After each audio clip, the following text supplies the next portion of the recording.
Hello, and welcome. Welcome once again to the Start, Scale, and Succeed podcast, the only podcast that grows with you through all 7 stages of your journey as a founder. Today, we are going to dismantle one of the biggest false choices that CEOs feel like they need to make.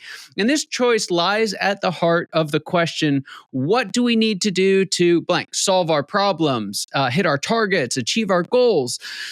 Do we need better systems or better people? If you found yourself caught between these two approaches, you are in luck because the man who literally wrote the book on how to get out of this trap is here with us today. With us, we have Stephen Falk, the CEO and founder of Switchback Systems Corporation, which specializes in leadership and team performance in high-pressure environments.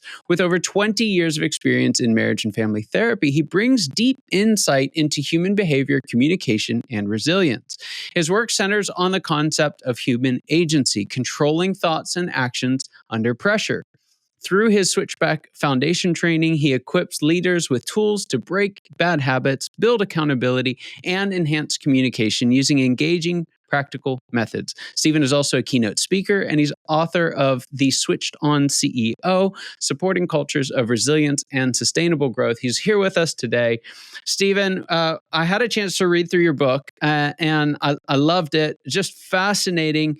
You do this great job of combining the world of organizations and what's happening on our internal world as well. And so I want to unpack that with you a little bit, but I want to start with a couple of basics, if you don't mind. So right out of the gate here, what is a switched on CEO? What does that actually mean? Well, thanks, Scott. I would say switched on CEO is someone that has, it's not a tricky word, but it's called metacognition. That means the ability to think about your thoughts, period. I love it. And why is that? That feels more rare than it should be. Let me put it that way. Well, why is it so unlikely for us to just kind of happen on this? Why is it something that we actually have to work at? Well, like yourself, you've probably done consulting as a coach, and you've had like senior leadership teams, and you've watched what we call snowball fights. And these are people in suits that have MBAs. And so that's why it's important, because a snowball fight is not very productive at the senior leadership team. And that actually sets the culture, and that filters down throughout the organization. It says, hey, it's okay to shoot off F-bombs during, if for whatever reason you get excited and you get that adrenaline shot, a little bit of cortisol, and your brain goes, oh, I need to protect my idea above all else. And then wham, out comes the snowball. And so metacognition solves that problem within senior leadership teams. Yeah. We're going to unpack that here in just a second. I want to lay a couple of more foundation pieces that I pulled out of your book that I thought were really helpful. And so the next one is switchback theory. So it's a pivotal part of the book. It's a core concept. How would you define switchback theory for those who haven't had the opportunity to read the book yet? Yeah, so I'll break it down real simple. We talk clearly that there's basically 2 brains that are battling each other in every CEO founder and executive team. So the front brain, rational, cognitive, willing to be part of team.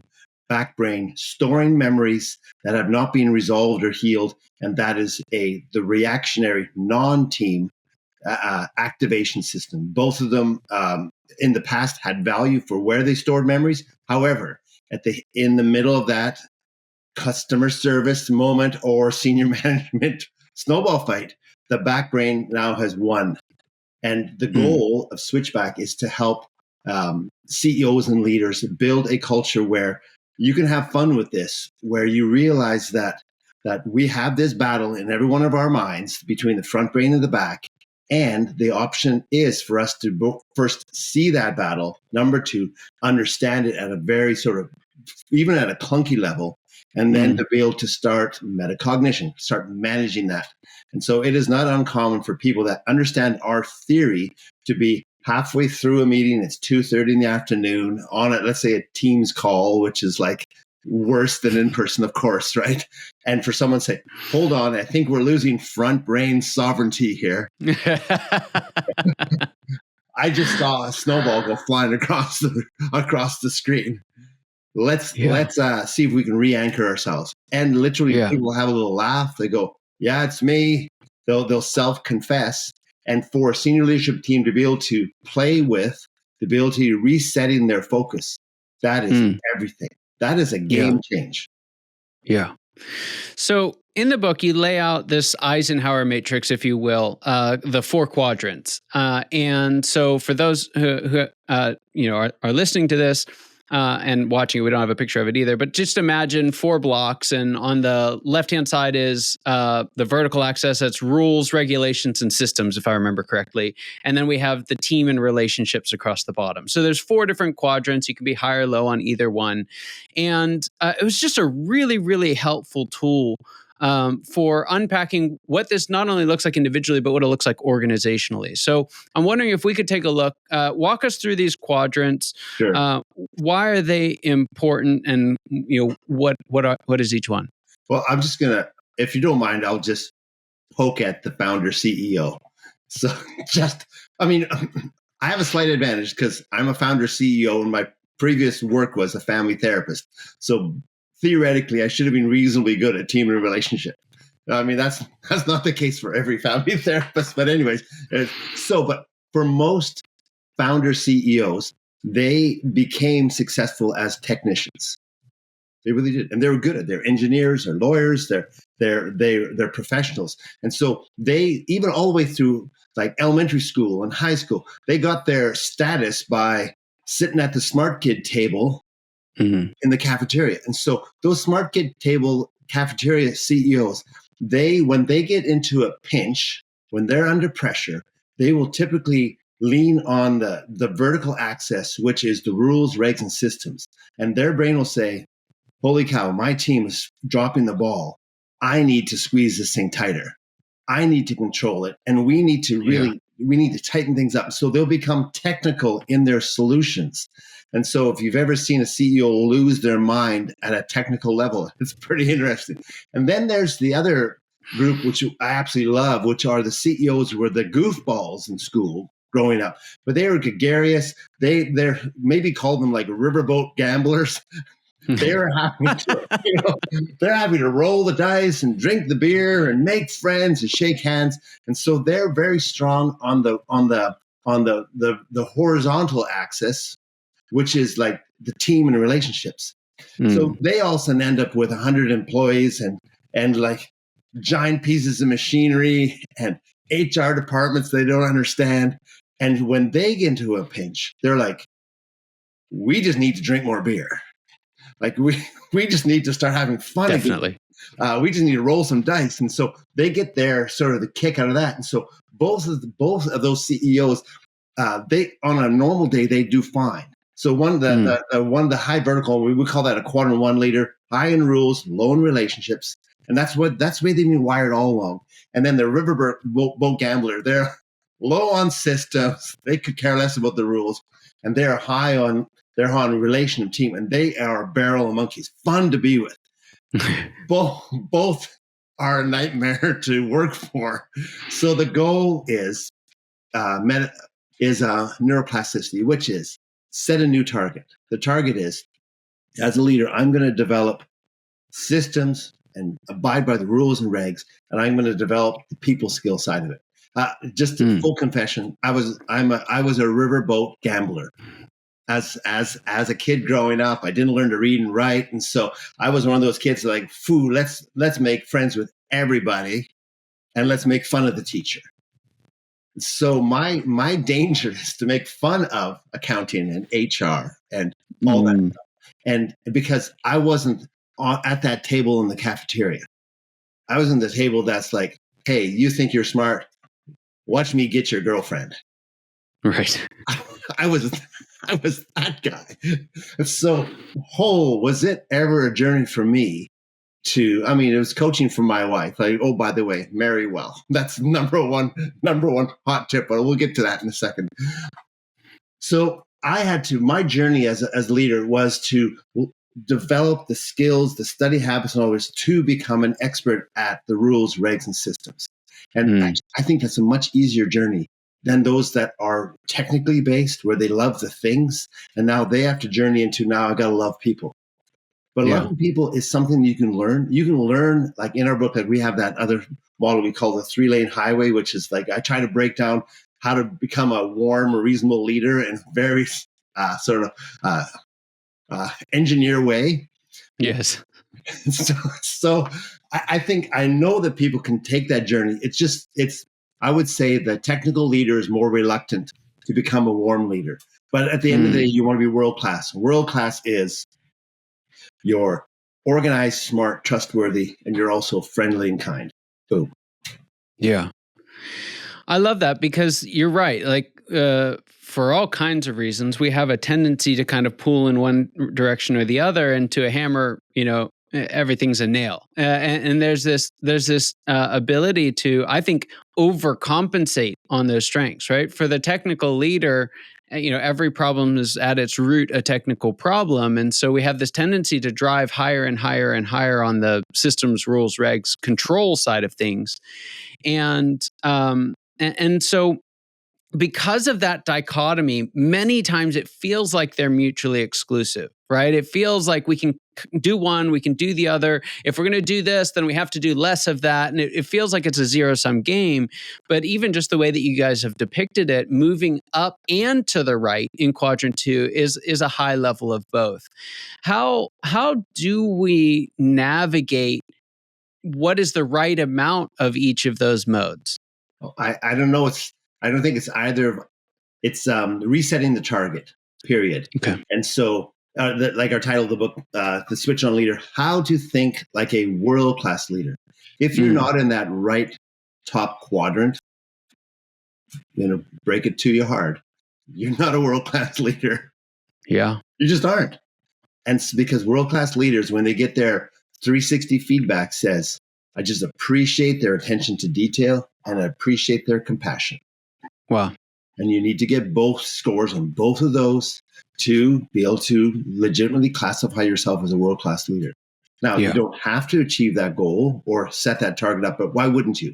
Because wait a second, it translates into your family, into your community. It makes you a better grandparent. I'm not sure why you wouldn't want that. There's a lot less brain torment if you set that as your target to be organized and friendly. So good. So there's different paths of getting there. And in your book, you distinguish between achievement targets and transformational targets. I'm wondering, how did you discover those as being not independent of each other, but different from each other? When did you realize there's actually two different routes here? A good question. I think it was back in my practice. So people would drive up my driveway because I had the advantage of having a long driveway in the country and in a rural sort of logging community. So when people went on the yellow pages back in the day, they go, "Wow, a male counselor that's not set up in town. I'm all in." So I got lots of industrial men coming to see me, and leaders. And so some of them come with, let's say, a brand new Raptor, all polished up, and go, "This dude needs to learn how to love people because he loves his things already. He's got that dialed in." Then you get the riverboat gambler that shows up in his 350 Super Duty, hasn't been washed in months, and he's got 2 years of accounting on his dashboard. Oh, forget the shoebox. It's the dashboard.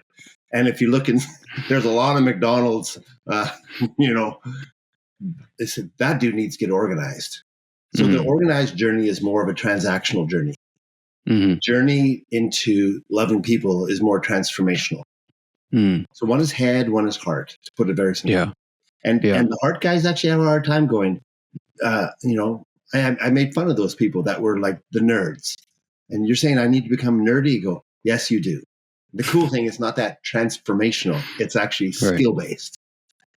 And then the guys that are nerded out already, I mean, to use that term, I love them all, but that have that, everything's dialed in at a things level, but they're not making eye contact when they're talking to people. That's a transformational journey. That's a journey of the heart. Yeah. Now, coming from your background as working with families and then coming into the business world, one of the things that struck me in the book was how deep you went and how much the internal world is really running the show here. And so we could probably spend about 4 hours on this, but introduce to us some of these dynamics between fight and flight and aggressive and passive, and what's going on in this internal world that's really driving us in one of these directions. Sure. So I'll make it in a case study. So we work with a company, wonderful company that their CEO founder was from Eastern Europe, and so great guy. But if you think even at a country level, we have different countries have different biases towards what they value. So Eastern Europe values the in this case the German value is to be organized and to be technically an expert. And so fantastic job he's got there, but now he's trying to get to, like in your stages of leadership, he's trying to exit as the operational owner and just be an owner and have operations going. So where is he missing out in? He's missing out on that team relationship piece where you can be like the business whisperer. He was shocked when we did our 3-day foundation training with him. I wasn't there, my team was there. He was absolutely gobsmacked as to how deep we went with his team. Wow. He could not believe it. And he read our book before, so he was like duly warned. He knew what he was getting into. He didn't realize that the motivations as to why, let's say, him and his GM were having such a hard time had nothing to do with day-to-day operations. It had everything to do with their unconscious bias and belief systems that came from their childhoods, that came from trauma, that came from their inability to trust others because of something that had happened in the past. Wow. So when they were able to start communicating at that level, it was like they went from having a one-dimensional conversation with each other, well, that was not going well, by the way, to a 3-dimensional conversation that opened up not Pandora's box or all the like it wasn't like we opened up all the can of worms. We just opened up a tool for them to be able to take a step back and go, we see it now at a level that we've never seen before, and now it's fixable. Yeah. We can now apply metacognition, like the beginning of our conversation, thinking about your thoughts, and we can actually set a reasonable target of being front brain leaders, and we can actually set the target of being what we call quadrant 2, which means organized and friendly. We can now have a reasonable target to shoot for because we have this profound toolbox to understand why we're doing the crazy. Yeah. And up until then, they didn't have it. And the wild thing is, they didn't have control over the crazy. Each one of them is like, I don't want to do this. I know when that CEO steps on the shop floor, my brain goes nuts. And I don't know why it goes nuts. It shouldn't go nuts. I don't want it to go nuts, but I get jealous. I get resentful. I get insecure. And then the CEO is like, I'm walking on eggshells. I don't know what to do as a founder. Like, I'm not even allowed in my own shop. Like, what's going on? So they have this powder keg of dynamics. They thought it was situationally reserved to the two of them in that moment. It had nothing to do with that. Wow. And when they figured that out, boom. It's wild. And I love the way that you described it, because especially when it comes to feelings and, that inner working, that can be scary territory for hard charging. Let's go take the next hill. We don't have time for that. And if we do, what box is that going to open? So I love the positioning of that as, hey, these are tools, right? We're not opening a box of worms. We're implementing a new set of tools that allow us to take this to a much deeper level. That's very cool. Hey, just to give you in our company, we on purpose, because we know who our clientele are. We're like hard driving leaders.